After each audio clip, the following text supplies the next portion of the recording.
Discourse 8, Saint Germain, October 27th, 1932.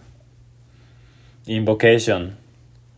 Thou mighty, all-pervading presence, thou all-pervading I am, we give praise and thanks for the happiness pervading those under this radiation. We give praise and thanks that the simple key to perfect happiness may be given to bless and to anchor these children of God into their own firm dominion. We give praise for the harmony maintained within each student and that they feel the necessity to continue it. We give praise that I am everywhere present, controlling every outer activity and bringing it into perfection. I bring greetings to you always. The discourse. That which everyone seeks is happiness, sometimes called bliss, and yet many who have sought so earnestly have unknowingly continued to pass by the key to this happiness. The simple key to perfect happiness and its inherent sustaining power is self-control and self-correction. This is so easy to accomplish when one has learned he is the I am presence and intelligence controlling and commanding all things. Surrounding each individual is a soul world created by him or her. Within this soul world is the seed, the divine presence, the I am, which is the only acting presence there is in the universe and which directs all energy. This energy can be intensified beyond any limit through the conscious activity of the individual.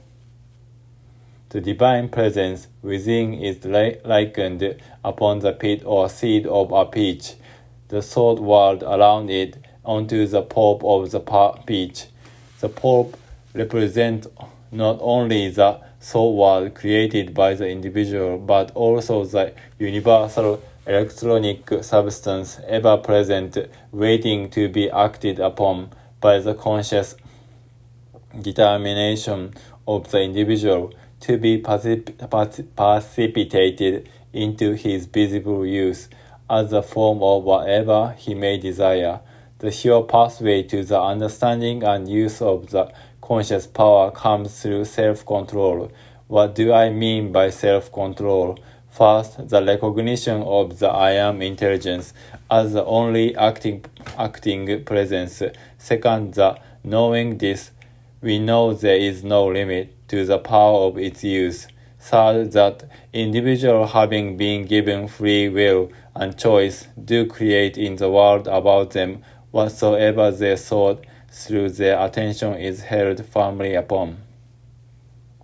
The time has arrived when all must understand that through thought and feeling are the only and mightiest creative power in life or in the universe. Thus the only way to the definite use of the full power of one's thought and feeling, which is God in action, is through self-control, self-correction, by which one may quickly reach the attainment, the understanding whereby he may direct and use this creative thought power without any limit whatsoever. When sufficient self-control is attained, it enables individual to hold the thought steady upon a given desire, likened upon a flame of an acetylene torch held immovable. Thus, thought and feeling held upon a given desire, unwavering with the consciousness that it is the I am presence and intelligence, thinking that it is God in action, then will they understand that they may bring into visibility, precipitate into visibility, whatsoever they desire. It has been proven in 1,000 ways that the effect of a thing cannot bring happiness. Only by the understanding of the cause of operating may the individual become master of his world. Each individual, knowing that he is the creator of his own world, what he wishes to have manifest in it, will understand that he has at no time any right to create anything discordant in another's world. Thus is each individual left free to meet the effect of his own creative course.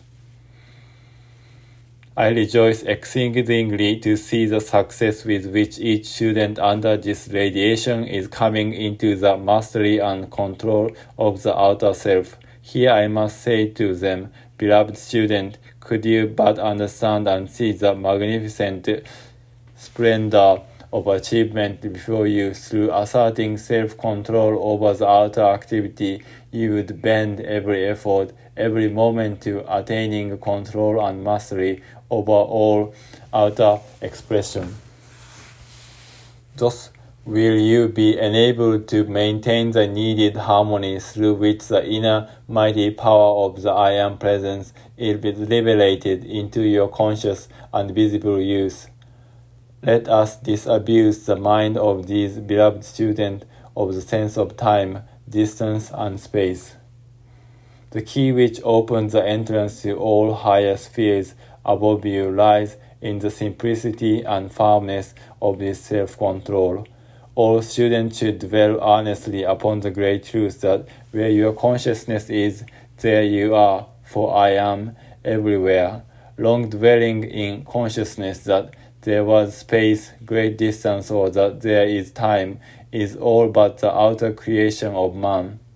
Therefore, to step through this gossamer veil that separates your outer consciousness from its full inner power and activity is but a state of thought and feeling. Those who are reaching to the light so earnestly, desiring to live in and be children of the light, are dwelling constantly in these higher spheres. The beauty of these spheres surpasses the fondest imagination of the outer consciousness. When you enter them consciously and at will, you will find all creation there, just as tangible as your physical building are here. To take your firm stand, I am the power of my complete self-control, forever sustained, will make it easier for you to gain this mastery. Students must be conscious that when they recognize the I Am presence acting, it is impossible for it to be interrupted or interfered with in any way. Knowing there is no time, no space, then the knowing of the vastness of eternity is within your grasp. To enter a higher sphere than your physical world in full consciousness is but an adjusting or changing of your consciousness. How do we do it? How do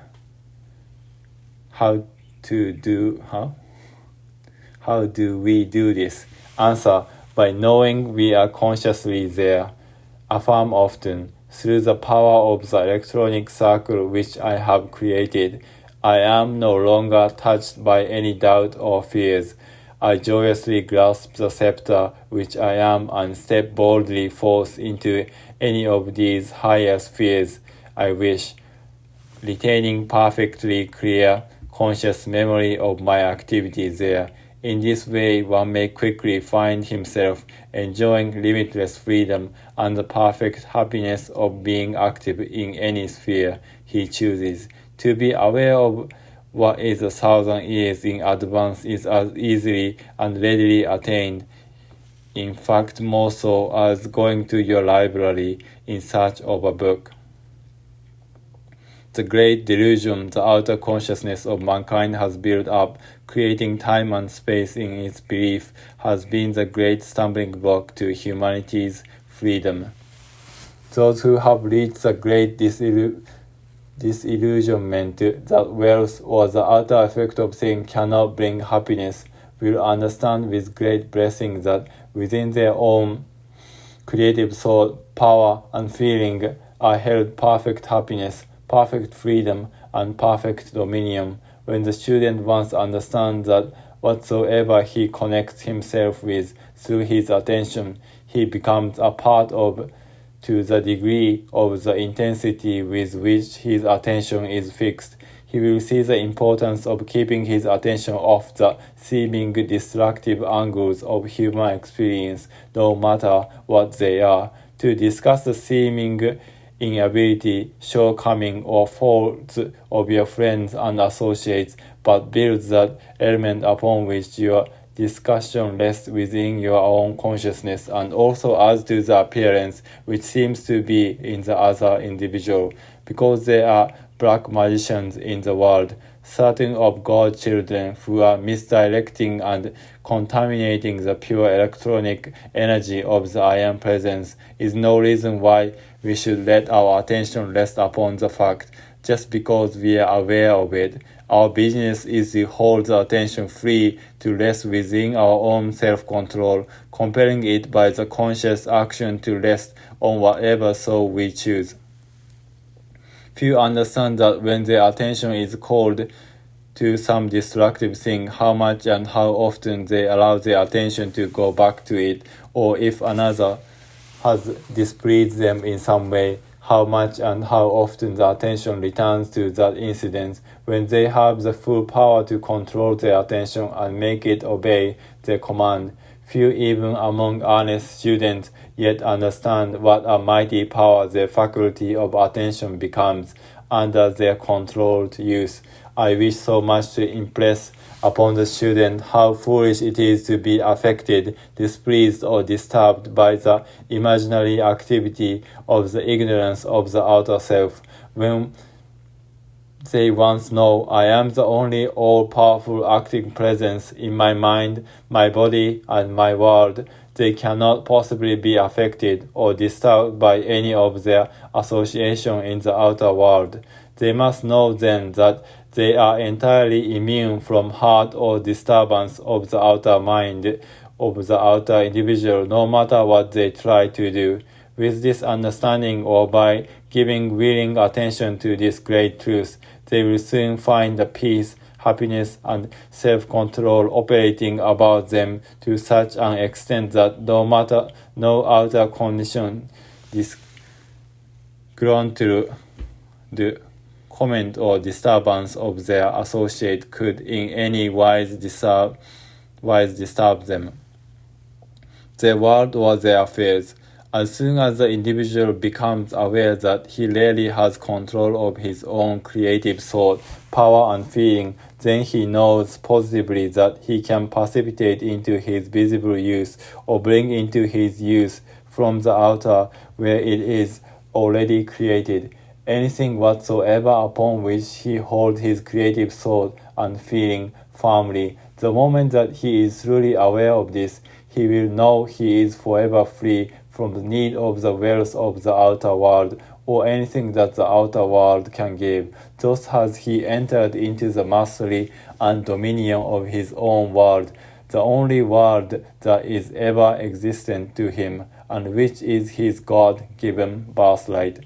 I assure you there is no such thing as a supernatural world. As we step from this sphere of activity into another, higher, that one becomes just as real as this is.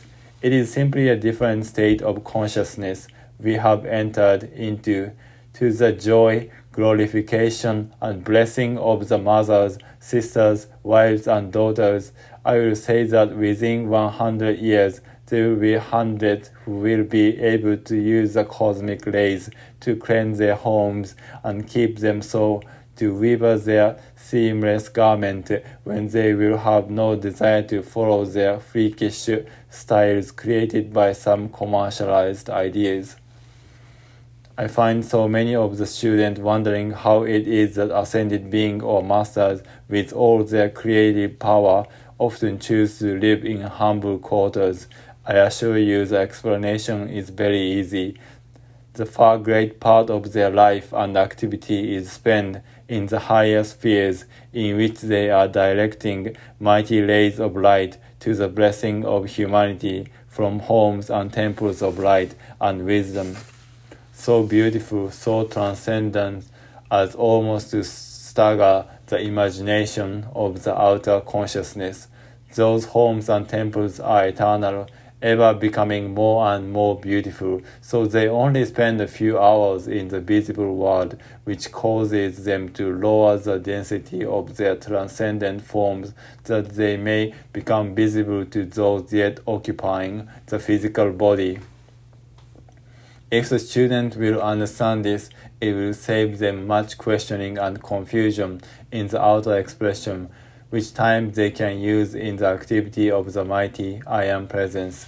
This will bring them into the transcendent state and consume the longing for wealth of the outer world, which is but rubbish in comparison to the transcendent creative power inherent in every individual.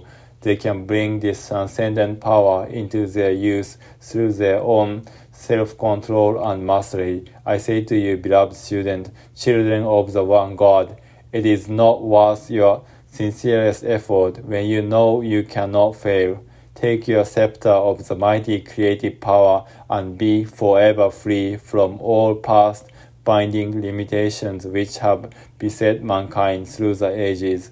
I assure you that everyone who enters in to attain this scepter and mastery will be given every needed assistance if each one will try with all his ability. The one having the understanding of his creative ability must know that he can create whatsoever he will in whatever rate of vibration he desires to hold it. Whether it be light or any other condensation, he may choose to maintain it. You know you have the ability to change your thought from Chicago to New York in the same instance, and you know you can change your thought from a condition of light to one of very dense condensation, such as iron. Then one cannot help but see that this which he does every moment consciously and at will, he can bring into a more powerful use by consciously fixing the attention and holding it upon what he desires. The attention is a channel by which God's mighty energy through thought and feeling flows to its directed accomplishment. Because one has not yet precipitated something from the invisible, there is a lurking doubt until some simple manifestation has occurred. Then his courage and confidence leaps into dominion, and in the future he has no trouble in precipitating whatsoever he desires. The precipitation of gold or jewels from the invisible to the visible is as simple as breathing. When once that foolish questioning, doubting accumulated by the outer is consumed or pushed aside. Mankind through the century has built up these walls of limitation. Now they must be broken up, shattered, and consumed in any way that we can do it. At first, it does take determination to do it, but when you know it is the I Am power acting, you know it cannot fail. The outer only has to hold the attention fixed on the object to be made visible. Dwell on this, and all of a sudden, you will find yourself into the activity, and you will be amazed that you dwelt so long without using it. The length of the ray from the precipitated substance or condensation of light is controlled by the consciousness of the wearer. If the wearer's consciousness is raised very high, the scintillation is very great. The jewel of light is yet in its transcendent state of perfection. The jewel in the condensed substance, such as a diamond, emerald, or ruby, naturally will take on the condition of its wearer. If the rate of thought vibration in the person wearing it be low, the jewel will become lustreless, while if the thought be transcendent, it will become very luminous. When one has become a sincere student reaching to the light, he must qualify everything in his environment with the quality of the I Am Presence, no matter what the appearance seems to be. You see, there cannot be a quality or an appearance in your world except what you give it to it. If fear causes you to believe in a disturbing presence, you are responsible for it, because if there were to be a disturbing presence and you qualified it by the I am presence, you see how impossible it would be for it to disturb you. There is only one energy acting, and the moment you acknowledge the I am presence, you have requalified that activity with perfection. Expectation is a very powerful qualifying consciousness to maintain. Intense expectation is a splendid thing. It manifests always. The individuals through the centuries have created a veil through which he has shut out these transcendent spheres. If he has created it, which he has, then common sense and reason will tell one that he can uncreate it. A powerful radiation has gone forth to yourselves, and students with a powerful conviction that will be sustained until they have this work which is given today, to convey the simplicity, the ease and certainty with which the ideas through creative thought and feeling can be brought into visibility, is the thing the students should dwell upon. This will dissolve the feeling of can I, and in its place put I can and I know. If students will keep themselves harmonious from time to time, they will have flashes that will give them all needed confidence, and to all command on going out of the body that you retain the conscious memory of whatever you experience. Stick right to a thing from the start and know that whatever knowledge you need will be forthcoming instantly. When you allow the attention to become fixed upon a thing, you that moment give it power to act in your world.